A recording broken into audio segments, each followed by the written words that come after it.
Class is now in session. I am Professor Hockey, and today we'll be doing a series review of the first round of the Stanley Cup playoffs for the San Jose Sharks versus the Vegas Golden Knights. And the Sharks ended up being victorious in this series by a score of 4-3, so a 7-game series. It went all the way, but the Sharks managed to come out on top. My original prediction in my Sharks Golden Knights preview series video was also a Game 7 victory for the San Jose Sharks. I did not imagine it would go the way it did, but in the end, I guess it doesn't really matter how you get there. It does matter how you finish off, and the Sharks did win in 7, and that is what matters. For X factors, during my preview, I had outlined that Martin Jones would be a huge piece for whether or not the Sharks would be able to win this series, and that, of course, ended up being the case, as he was struggling during the first half of this series, and there was a big reason for the reason why the Sharks were actually found themselves down 3-1. And then he was also a huge reason why the San Jose Sharks were able to come back from down 3-1 to win the series in the end 4-3. And for the Golden Knights, I outlined that a huge X factor for them would be forward Mark Stone, a new acquisition for the Golden Knights, at least from last year, acquired at this year's trade deadline. And similar to Martin Jones, during the first half of this series, he was huge. He was doing everything for the Golden Knights. Definitely was the best player in the playoffs through the first half of any series, not just this one. But in the last 3 games, he sort of fell off, and that was also a reason why the Golden Knights sort of fell off in those last 3 games, which allowed the Sharks to come back and win that series. So starting off in Game 1, it was a very important Game 1. The Sharks had, coming into this Game 1, had lost a lot of games near the end of the season, but in their last 2 games they managed to win, so they were coming in on somewhat of a high note. Meanwhile, the Golden Knights, after acquiring Mark Stone from the Ottawa Senators, went on a massive hot streak right after the deadline. I think they won 9 games out of 10, but then went on a big losing streak and ended up losing out on the rest of the year, including 2 games in which Marc-Andre Fleury, who had been injured for a good chunk of those games, came back from injury, filled in for Malcolm Subban, who is the backup for this team, played those last 2 games and lost in pretty disappointing fashion for him. So it was a wonder which team would actually show up for the Golden Knights and for the Sharks. Would the Sharks show up with that poor end of the season, or would they show up in the team that was very good before that and won those last couple of games? And for the Golden Knights, would they show up as the team that just acquired Mark Stone and was on fire out of the deadline, or would they show up as the team that struggled near the end of the year? And what ended up happening is that while the Golden Knights were okay in this game, the San Jose Sharks were just completely dominant. Forwards and defensemen just playing at an absolutely incredibly high level. Martin Jones was okay. He wasn't that great, which was maybe a bad omen going forward in the next few games, but he didn't have to be that good, and the Sharks took Game 1 5-2.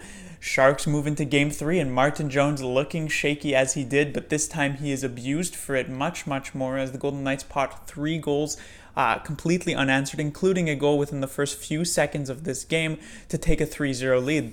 The San Jose Sharks managed to tie the game up at 3, however, still in the first period. I think that was the first time in NHL history a team managed to do that.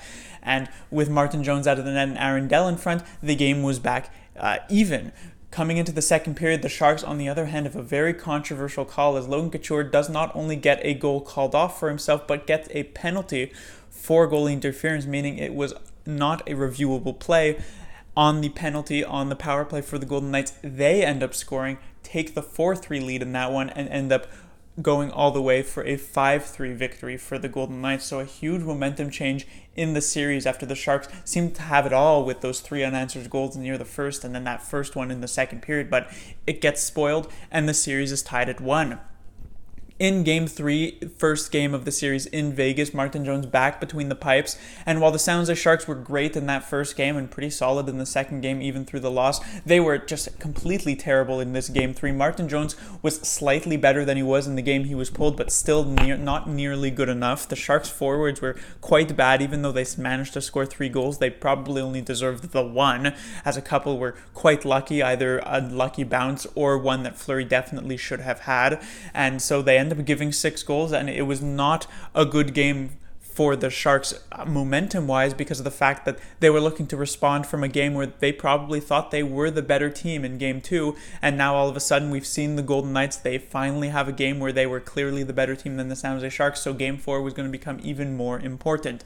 And while the Sharks started off pretty good in Game 4, Martin Jones starts off in between the pipes once more. He again, for the third straight game, lets in a goal within the first 90 seconds of the game. He ends up getting pulled by the end of the first period after he lets in a late one in the first, and the Sharks find themselves down 2-0 in that first period, and they sort of never are able to come back in this one. They can't even get a single goal past Fleury. While they were okay in the game to start, by the end of it, by the third period, Aaron Dell wasn't playing particularly well. The Sharks were playing horrible. It looked a lot like, for those of you who remember, Game 3 of the Ducks-Sharks series last season, in which the Ducks sort of started gooning it up. The Sharks were doing a lot of that in the third period of that Game 4, which made me think that maybe this series could end here. Martin Jones, 3 games in a row being the starter, a couple times getting pulled, 11 goals during that period of time, and he didn't even play the full game, so that's like 11 goals within about 4 periods of total play, which is just completely terrible.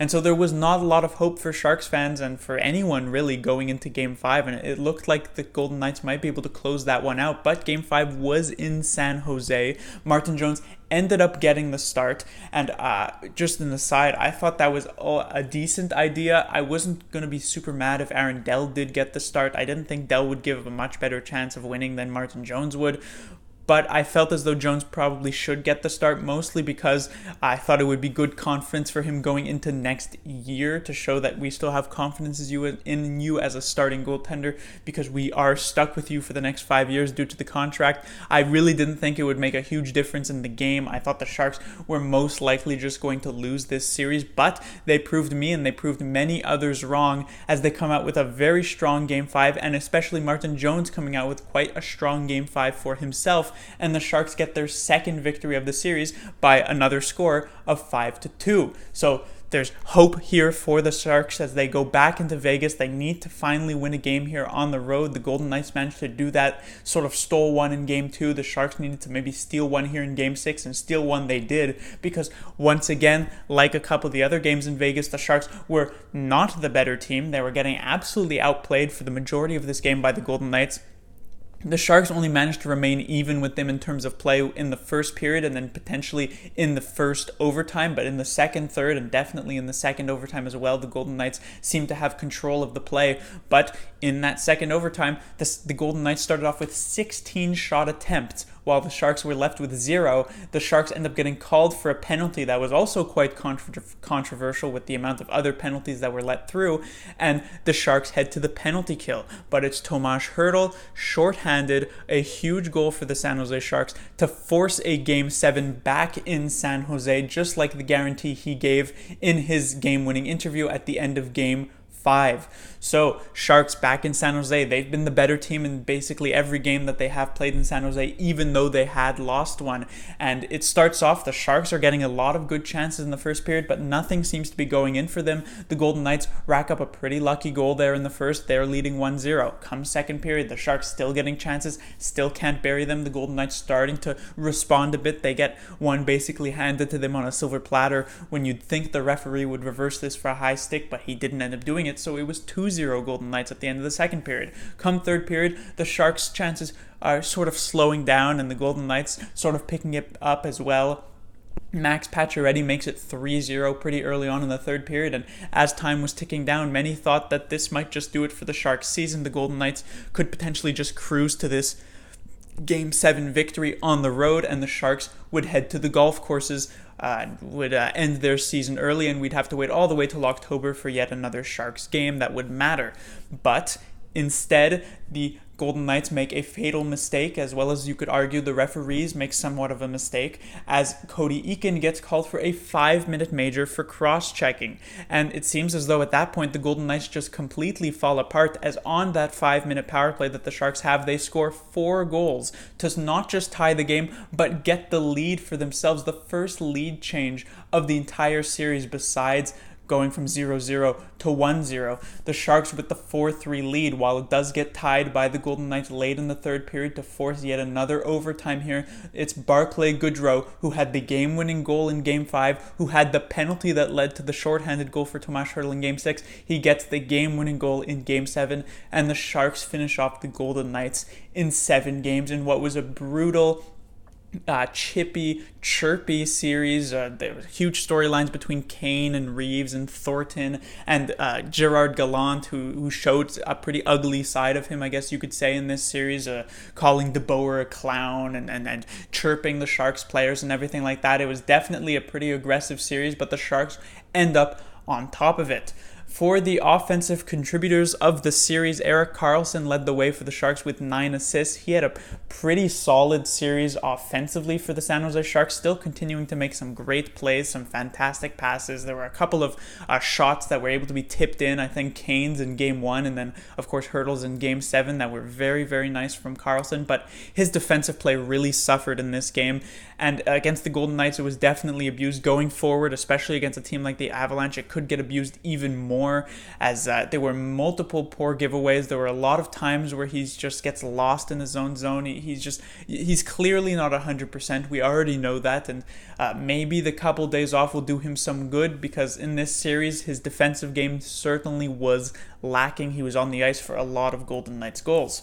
Couture and Hertl both with 6 goals and 2 assists for 8 points. Both of them had pretty solid series, at least through the last 3 games. Couture always wanted to show up when it matters, always wanted to play really well in the playoffs. And Tomas Hertl, who you could definitely argue, and you'd probably be right, was the Sharks' most effective forward during the regular season, continues to be huge for the Sharks during the playoffs. He had 2 goals in that Game 5, and of course he gave that guarantee the Sharks would be back for Game 7. He had the game winner shorthanded goal in Game 6. He had one of the goals on that power play in Game 7, so just a huge series for Tomas Hertl, a great series for Logan Couture as well.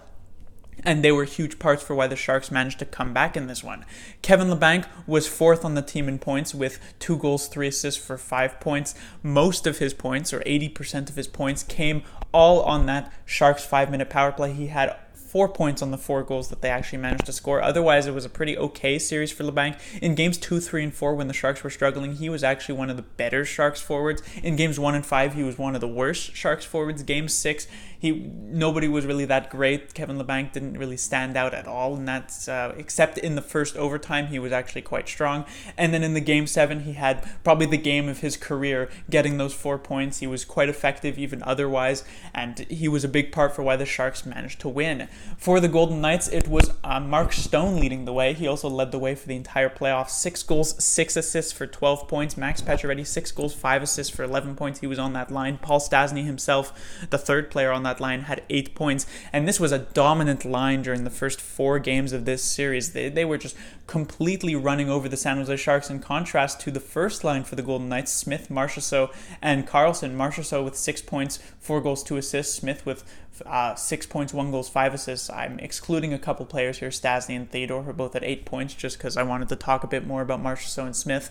But it seemed as though the Sharks during the first 4 games were focused on shutting down that Golden Knights first line that had continuously punished them in many games prior, and they just didn't put enough focus on the second line, which just completely ran them over, to the point that in Game 3, the Golden Knights scored 6 goals, all 6 goals scored by either Stone, Pacioretty, or Stastny. Stone with the hat trick. I think Pacioretty had 2 and Stastny had 1. So a huge game for that second line, and it felt as though in Game 5, 6, and 7, the Sharks finally began to focus on shutting down the Mark Stone line and opened it up a bit for the Marchessault-Smith line, who all of a sudden turned it on in those games 5, 6, and 7. I believe of the Golden Knights goals that they did have through those games, 7 goals, I think 5 or 6 of them were from that first line.